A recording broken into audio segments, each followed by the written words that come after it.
Shuman, and I'm here in Berea, Kentucky. I live in Silver Spring, Maryland, and I am Vice President of Research for Cutting Edge Capital, based in Oakland, California.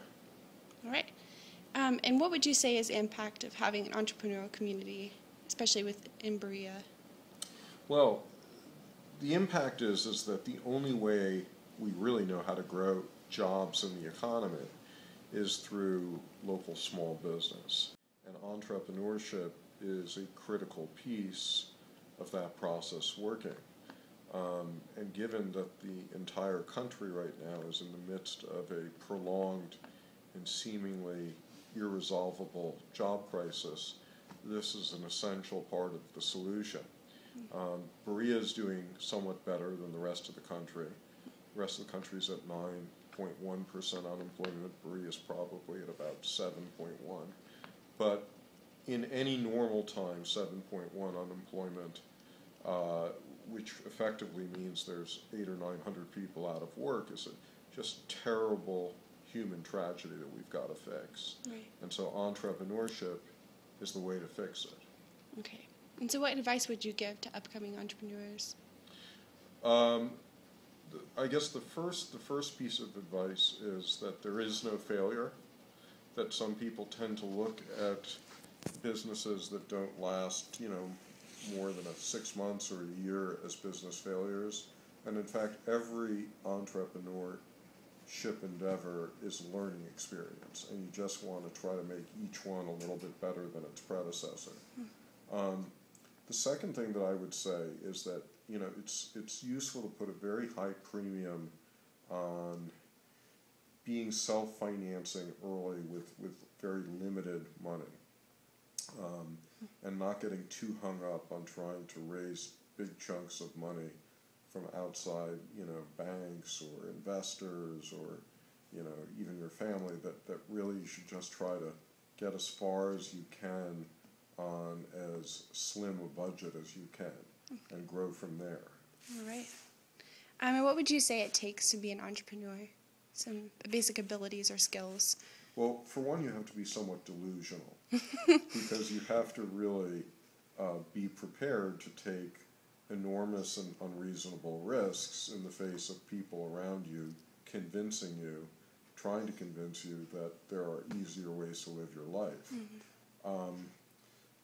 And there are easier ways of living your life.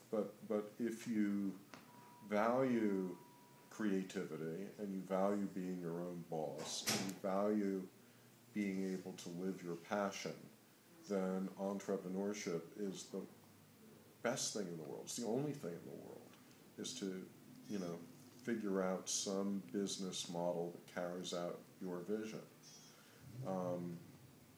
And I think that, in order to succeed with it, it's useful to get certain basic skills and being, if you're in college right now, getting certain skills, say, in accounting and maybe an understanding of the tax system. Those are very useful. I think it's useful to connect with other entrepreneurs doing similar kinds of businesses so that you can share your problems and develop and spread best practices. I think it's also really good to find experienced entrepreneurs out there, maybe even retired entrepreneurs, who can serve as your mentors in the work you're doing. Certainly. What advice do you have for faculty, staff, and students for supporting our local economy in Berea? There's a long list of things that every person, irrespective of their title and irrespective of what community they dwell in, can and should be doing to support local economies. So, people should be thinking local first. So every single purchase you make should be carefully weighing local alternatives and seeing if there is enough value in those local alternatives to spend some greater chunk of your money on local rather than on chain store stuff. The second thing is that almost every American at some level is an investor. So it's important for us to move our money out of big banks and into small banks and credit unions. And it's important for us to move our pension funds into self-directed IRAs that have the ability to invest in local small businesses, in co-ops, and in, say, local investment funds. I think there is value in creating institutions that support local businesses. So a group that I work with quite closely is BALI, the Business Alliance for Local Living Economies.